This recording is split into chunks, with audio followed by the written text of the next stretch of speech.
Oke, wawancara dulu deh. Ya, Mas, tadi sudah melaksanakan sholat sampaikan oleh Ibu ataupun juga yang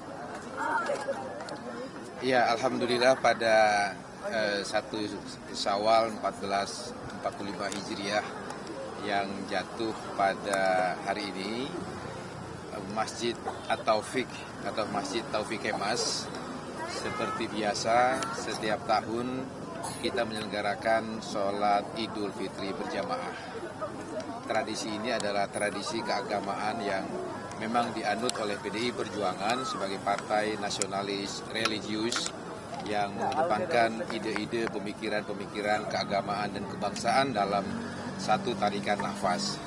Idul Fitri 1445 Hijriah atau tahun 2024 ini memang perayaan Idul Fitri yang penuh makna, terutama makna di tengah bangsa Indonesia baru mengalami satu situasi politik nasional pasca pemilu legislatif dan pemilu presiden yang di dalam proses itu kita sama-sama menyaksikan bersama ada satu situasi yang memungkinkan ada perasaan-perasaan yang ada di dalam masyarakat kita yang perlu untuk menjadikan momentum Idul Fitri ini sebagai sarana untuk kembali ke fitrah kita masing-masing. Saya kira pada semangat Idul Fitri itulah Ibu Mega berpesan kepada seluruh kader PD Perjuangan dan tentu sebagai kepada masyarakat Indonesia seluruhnya agar momentum Idul Fitri ini sesuai dengan fitrahnya sebagai hari yang suci bagi umat Islam setelah menjalankan ibadah puasa dan ibadah lainnya selama 1 bulan penuh untuk kita melakukan satu introspeksi diri. Introspeksi, kita lihat perjalanan kehidupan kemasyarakatan, kebangsaan dan kenegaraan kita selama 1 tahun terakhir ini dan kemudian jika kita menemukan hal-hal yang tidak patut, tidak layak kita lakukan baik sebagai sesama manusia dengan manusia atau antara penyelenggara dengan rakyatnya dan lain sebagainya, kita jadikan momentum untuk introspeksi, kita saling memaafkan dan kemudian kita memperbaikinya di hari-hari mendatang untuk tidak kita ulangi kesalahan-kesalahan semacam itu. Saya kira inilah semangat Idul Fitri yang patut kita ambil hikmahnya untuk keutuhan, persatuan dan kesatuan bangsa Indonesia di masa yang akan datang. Mas, nanti Bu Mega ke open house ke istana nggak ya, Mas? Sejauh ini yang saya catat sepanjang sejarah Ibu Mega merayakan Idul Fitri, beliau biasanya melakukan open house di kediaman beliau.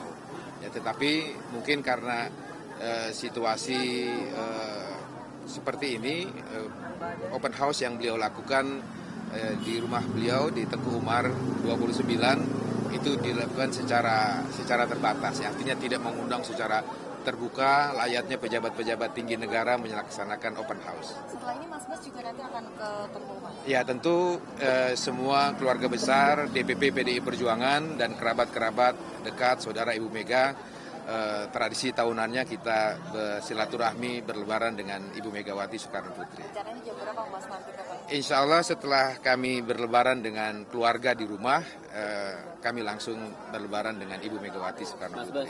Mas, ini kan Mas Bas tadi sampaikan kan ini jadi momentum rekonsiliasi gitu ya. Nah itu apakah yang digaungkan selama ini bahwa akan ada pertemuan dengan kubu rival gitu Pak Prabowo dan Ibu Megawati sejauh mana itu?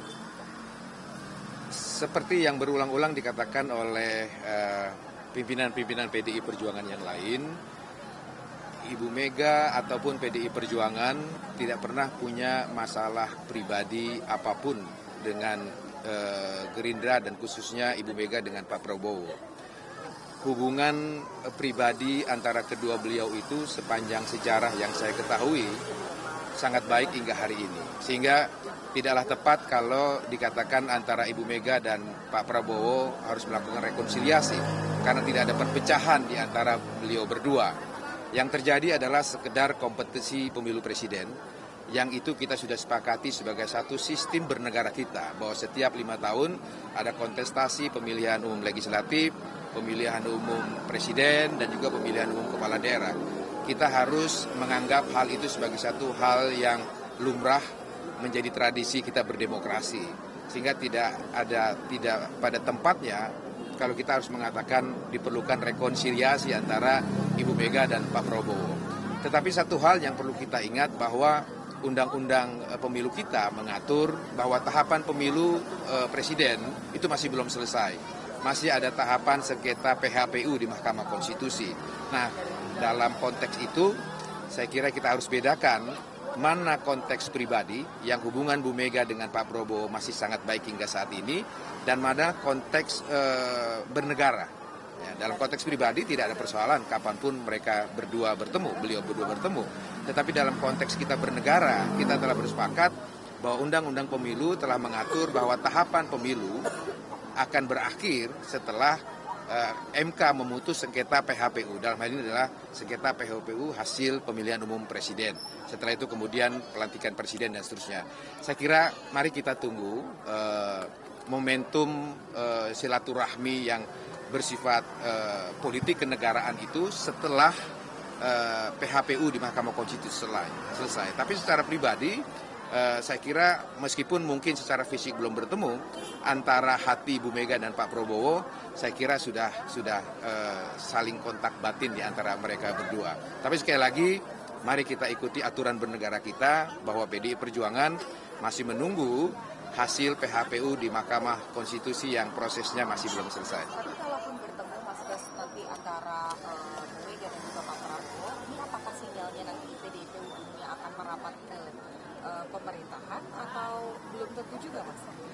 Iya, pertemuan antara Ibu Mega dan Pak Prabowo tidak melulu diinterpretasikan sebagai satu pertemuan yang harus menghasilkan kesepakatan politik untuk bisa bersama-sama di dalam pemerintahan yang jika nanti MK memutus Pak Prabowo adalah pemenang pemilu presiden, di mana PDI Perjuangan harus bergabung di dalam pemerintahan Presiden Prabowo kelak. Gitu.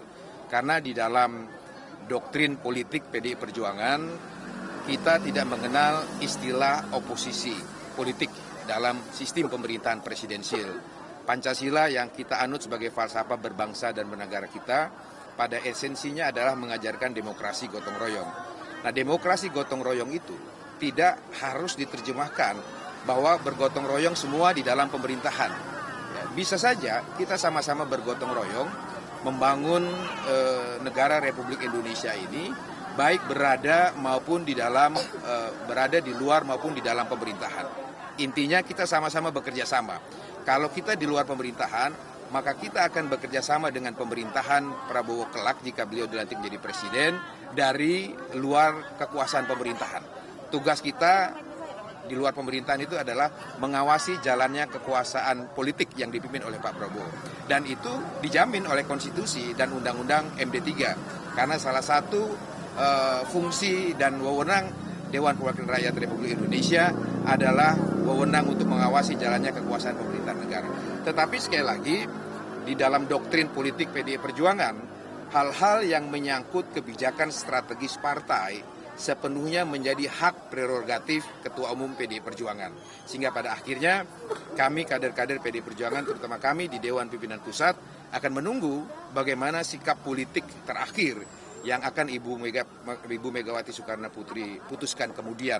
Apakah berada atau di luar pemerintahan Prabowo Subianto, itu sepenuhnya menjadi wewenang yang dimiliki oleh Ibu Megawati Soekarno Putri yang diberikan oleh Kongres PDI Perjuangan yang kita sebut dengan hak prerogatif. Begitu. Kapan Pak pertemuannya Pak? Ya? Kapan pertemuannya Pak? Pertemuannya tentu sekali lagi tadi saya katakan kalau dari garis politik yang diarahkan Ibu Mega kepada kami, biarkan proses ketatanegaraan kita yang diatur oleh Undang-Undang Pemilu selesai. Apakah itu ukurannya? Ukurannya adalah keputusan Mahkamah Konstitusi tentang perselisihan hasil pemilihan umum presiden. Itu kita masih menunggu itu. Ya, tetapi mengenai realisasinya itu sekali lagi tergantung bagaimana Ibu Mega dan Pak Prabowo sama-sama memiliki hari baik, jam baik, dan menit baik untuk bisa bertemu. Tapi satu hal yang pasti yang kami pahami, Ibu Mega selalu meletakkan pemikiran dan sikap politiknya meletakkan national interest, kepentingan nasional, kepentingan rakyat, kepentingan bangsa dan negara di atas kepentingan pribadi, kelompok, dan golongannya. Saya sangat yakin tentang hal itu. Oke, selamat. Abas mau nanya dong, tadi kan katanya Ibu Mega nggak buka open house di rumah. Nah, apakah ini artinya nggak datang ke istana? Karena kan Presiden Jokowi mengundang presiden-presiden terdahulu untuk ke istana. Yang saya tahu, sekali lagi saya ulangi, tradisi Ibu Mega di dalam setiap Idul Fitri, biasanya beliau menyelenggarakan halal bihalal atau berlebaran hari pertama itu terutama dengan keluarga besar beliau. Dengan putra-putri, cucu, kakak, adik, dan keluarga besar Bung Karno dan Haji Muhammad Taufik Kemas. Lalu kemudian kami, DPP PDI Perjuangan, dan orang-orang dekat atau keluarga dekat Ibu Mega lainnya, biasanya kami juga berlebaran di Tengku Umar, begitu. Mas, penegasan aja, ini kan ada informasi simpang siur yang mungkin konteksnya bukan pertemuan terkait dengan kenegaraan. Tadi kan dibilang ada opsi juga pertemuan yang sifatnya pribadi. Ada informasi bahwa Pak Prabowo dan Bu Mega ini juga akan bertemu di masa-masa Lebaran. Nah, itu informasinya betul atau enggak, Mas, di hari kedua Lebaran? Saya belum mendapatkan informasi yang pasti tentang hal itu. Tapi sekali lagi, kalaupun pertemuan itu dilaksanakan, tentu semangatnya ya yang ingin ditunjukkan oleh Bu Mega adalah bahwa secara pribadi, sekali lagi, hubungan Ibu Mega dengan Pak Prabowo itu sangat baik, tidak pernah punya ada masalah. Saya kira publik sudah mengetahui bagaimana dulu ketika beliau di Jordania, keluarga Taufik Kemas dan Ibu Megawati memfasilitasi Pak Prabowo kembali ke Indonesia, hingga terus hubungannya baik sampai sekarang ya. Tapi sekali lagi, jangan kita campur adukan antara hubungan baik secara pribadi dan konteks kenegaraan ya. Saya kira Bung Karno juga mengajarkan demikian. Politik Indonesia itu juga harus mengajarkan sisi-sisi kemanusiaan seperti itu. Mari kita tunggu waktu terbaik lah untuk Bu Mega dengan Pak Prabowo bisa bertemu. Mas, begitu. konfirmasi, Mas. Katanya Minal aidin wal faidin, mohon maaf lahir batin. Saya harus berlebaran dengan keluarga saya di rumah. Terima kasih. Terima kasih. Mohon maaf.